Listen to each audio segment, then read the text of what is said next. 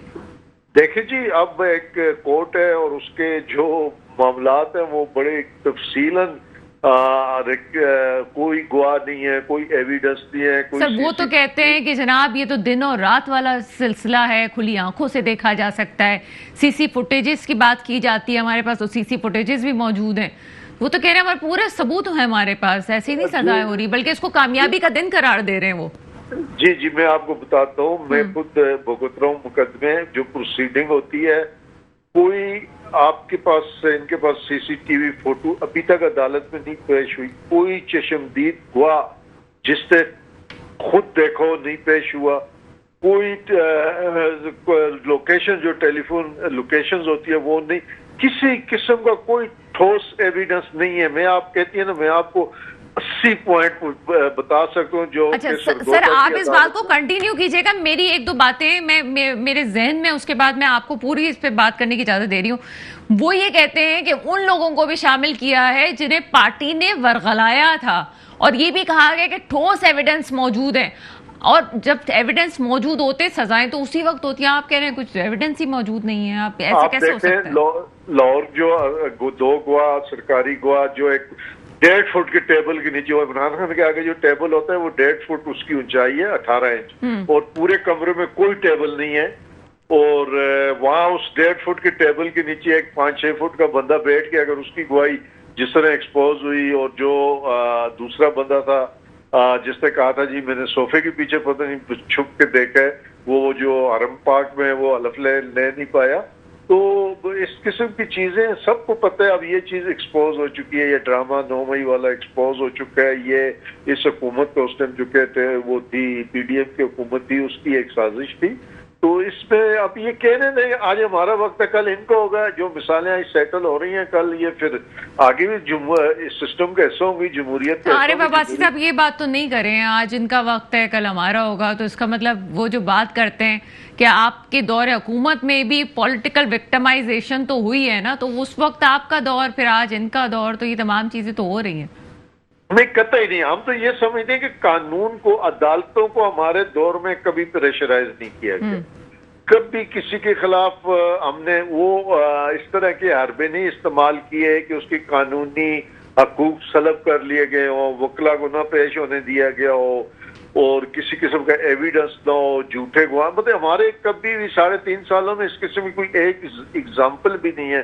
اور ہمارے دور میں سوائے ایک آدھ مقدمے کے, جتنے مقدمے تھے وہ اس سے پہلے کے دور کے تھے. ہم نے کوئی نیا مقدمہ بھی نہیں اس میں قائم کیا تھا. تو بہرحال یہ کہتے ہیں کہ جو ہوتا ہے وہ نظر آتا ہے, ساری دنیا کو نظر آ رہا ہے. نہ یہ سزائیں ہمارا راستہ روک سکتی ہیں, نہ کسی قسم کی دھمکیاں ہمارا راستہ روک سکتی ہیں, نہ کوئی خوف دلایا جا سکتا ہے. اللہ کے سامنے ہم پرامن اپنا جمہوری حق کے لیے جدوجہد کر رہے ہیں, اور اس سے کوئی بڑی قربانی بھی دینی پڑی تو انشاءاللہ تعالیٰ دیں گے اس ملک کے لیے, اس ملک کے عوام کے لیے. تو اس میں ارے وہ ویسے آپ کو کس قسم کے کیسز کا سامنا کرنا پڑا؟ ہم تفصیل تو خیر نہیں جاننا چاہتے. پنڈی میں یہ جی ایچ کیو کے 12 کیس ہیں پنڈی کے, وہ جو جیل میں ٹرائل ہو رہے ہیں. اچھا صحیح.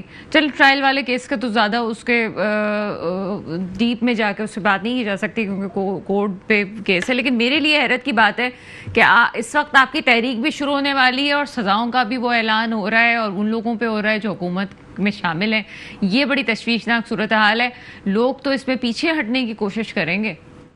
نہیں, میرا نہیں خیال کہ دیکھیں, جمہوریت کے لیے, جمہوری حقوق کے لیے اب اتنے لوگ اویئر ہو چکے ہیں, لوگوں میں اتنا شعور آ چکا ہے کہ ان کو پتہ ہے کہ جب تک حقیقی جمہوریت اس ملک میں نہیں آتی اس ٹائم تک قانون اور آئین کی حکمرانی انشور نہیں ہو سکتی, لوگوں کے حقوق کا تحفظ نہیں ہو سکتا, لوگوں کے ساتھ جو ظلم زیادتی ہو رہی ہے ان سے ان کو محفوظ نہیں رکھا جا سکتا. اس کی بنیادی شرط حقیقی جمہوریت ہے. ویل آف دا پیپل جو ہے وہ اسمبلیوں میں نظر آئے تو پھر جا کے لوگ وہ سمجھے کہ ان کے مسائل حل ہو گئے. اب شعور بہت بڑھ چکا ہے. آپ جیسے صحافی اور میڈیا نے عوام کو اتنا وہ کر دیا ہے, اویئر کر دیا ہے, اتنا ان کو شعور دے دیا ہے کہ وہ اپنے حقوق کی حفاظت کے لیے، اپنے حق کے لیے، اپنے جو آئین ہے، جو کانٹریکٹ ہے، سوشل کانٹریکٹ ہے between state and the peoples, اس کے تحفظ کے لیے لوگ اب انشاءاللہ ہر قربانی دینے میں. چلیے بہت شکریہ. ہمارے ساتھ عارف عباسی صاحب موجود تھے. ملک میں جو سچویشن اس وقت چل رہی ہے، پولیٹیکل معاملات تو ہیں لیکن ایک اور معاملے کو بھولا نہیں جا سکتا.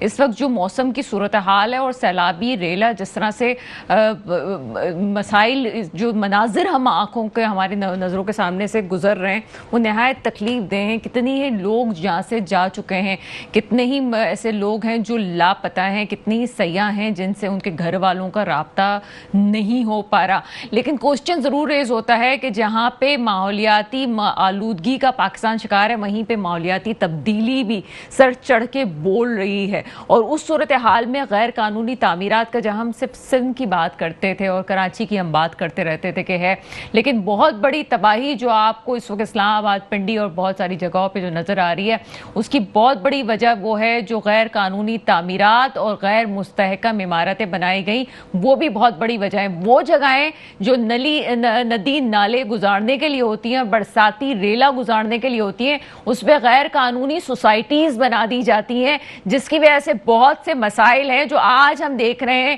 جو ایک باپ اور بیٹی والا بھی قصہ ہم نے دیکھا کہ جناب دو وہ لوگ لاپتہ ہیں. جو ایک باپ روزانہ اپنی بیٹی کو کالج چھوڑنے جاتا تھا اور وہ دونوں ابھی تک لاپتہ ہیں اور ریسکیو ٹیم ان کو ڈھونڈ رہی ہے.